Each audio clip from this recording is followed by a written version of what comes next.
Densus 88 menangkap 2 terduga teroris yang diduga berafiliasi dengan kelompok radikal ISIS di Surabaya, Jawa Timur. Sejumlah senjata api dan bahan peledak berhasil diamankan dari lokasi persembunyian pelaku. Aparat melakukan penggeledahan di lokasi persembunyian kedua pelaku di Jalan Lebak Timur, Kelurahan Gading, Surabaya, Jawa Timur. Lokasi persembunyian teroris yang berinisial PP. Sejauh ini belum ada keterangan resmi dari pihak Densus maupun Polda Jawa Timur dan Polres Surabaya yang menangani penggeledahan ini. Namun polisi menyatakan pihaknya menyita 2 rangkaian bom rakitan siap ledak dan juga sejumlah senjata api. Kedua terduga teroris sebelum ditangkap di lokasi yang berbeda, aparat juga menggeledah 2 lokasi lainnya di Kaliana dan Gembong, Surabaya.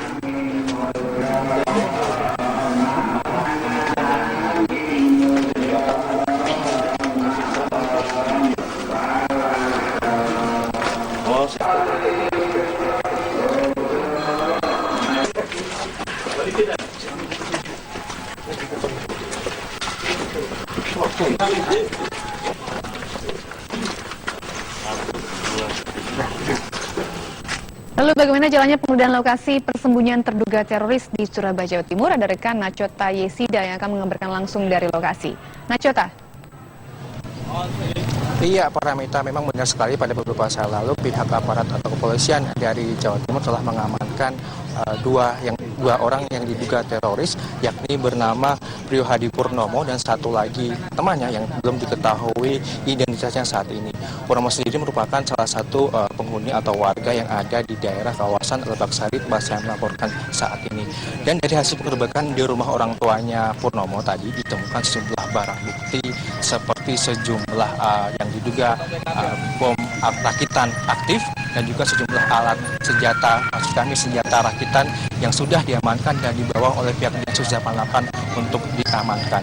Purnomo sendiri yang merupakan warga dari kawasan Lebak Sari ini sebelumnya merupakan juga pernah terlibat dalam kasus narkoba dan sempat dipenjara dan di kawasan Lapas Porong, dan pada tahun 2014 yang lalu dibebaskan dan kembali tinggal di kawasan Lebak Sari tempat saya melaporkan saat ini.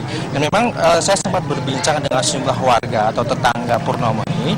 Semenjak Purnomo kembali ke kawasan tempat mereka tinggal, Purnomo memang berubah secara drastis. Dirinya enggan untuk bersosialisasi dengan masyarakat dan cenderung lebih tertutup kepada masyarakat dan juga tidak jarang bersosialisasi berkumpul dengan masyarakat yang ada di sekitar Tambak Sari ini. Dan memang dari informasi yang kami dapatkan pula, Purnomo ini sebelumnya baru saja kembali dari kawasan Pulau Sulawesi dan membawa temannya ini yang juga diamankan oleh pihak Densus 88 siang tadi. Dan saya juga sudah bersama saya salah seorang ketua RT dari kawasan tempat tinggal Purnomo ini. Saya akan mewawancarai dengan Pak Ketua RT akan mengetahui bagaimana sebenarnya sosok atau aktivitas dari Purnomo ini sehari-hari di tempat tinggal ini. Apakah memang benar dirinya terlibat atau dicurigai terlibat dalam kasus dalam jaringan teroris tentu, atau memang cenderung tidak antisosial dan tidak bersosialisasi dengan masyarakat sekitar. Selamat sore Pak Eri. Selamat sore Pak. Pak Eri, tadi melihat bahwa tadi siang sekitar pukul 1 ada penggerbekan di salah satu rumah warga Bapak, yakni di kediaman Prio Hadi Purnomo.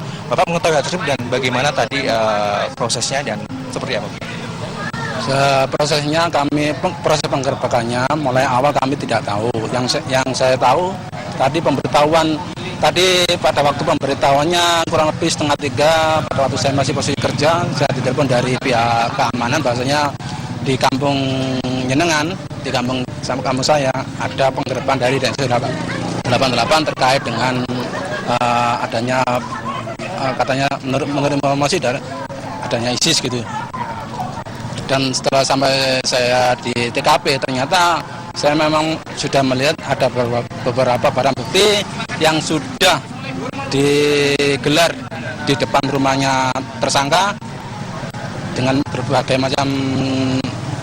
macam bentuk, seperti salah satunya serbuk warna hitam, warna kuning, terus pipa besi, air shotgun, terus apa lagi ya, banyak, terus pistol, kurang lebih seperti itu Pak.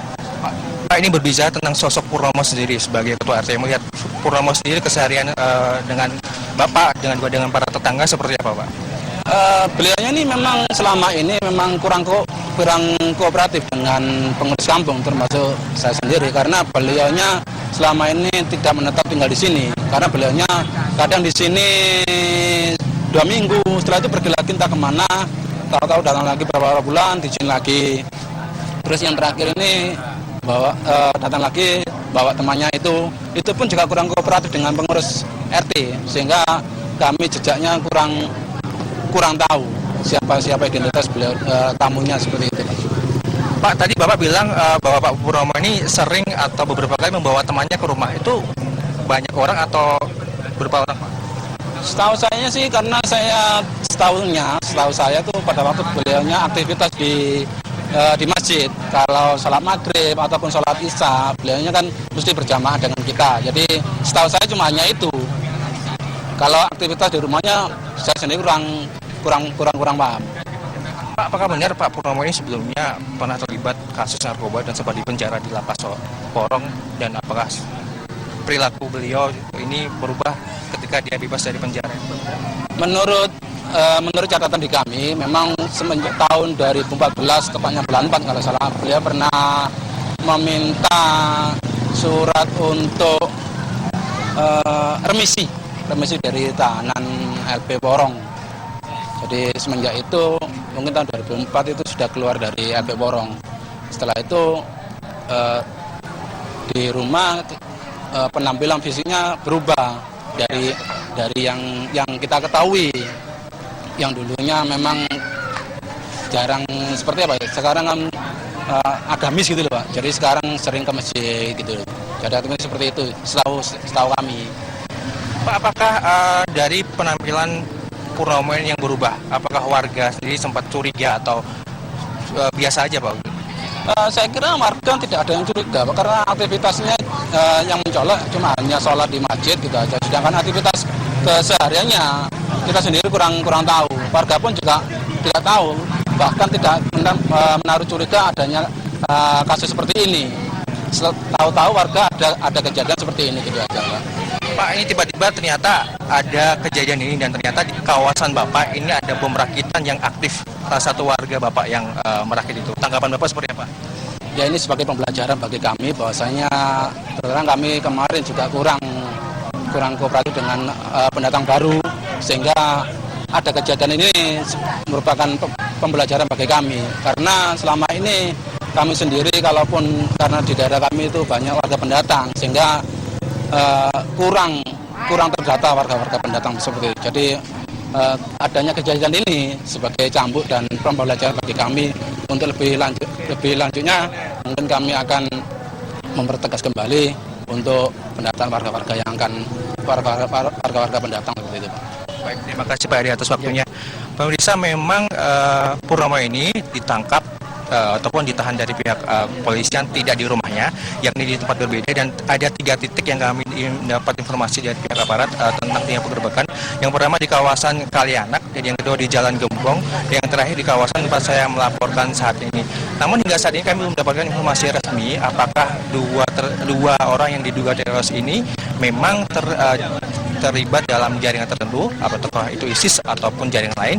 Kami masih menunggu rilis resmi dari pihak kepolisian, baik dari pihak Polda Jatim, Polrestabes Surabaya maupun dari Densus 88.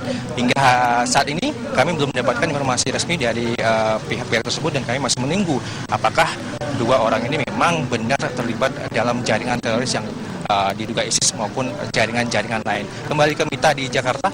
Baik, terima kasih Nacho Taisida, laporannya langsung dari Surabaya, Jawa Timur. Ancaman teroris di bulan suci Ramadan juga terjadi di Eropa. Intelijen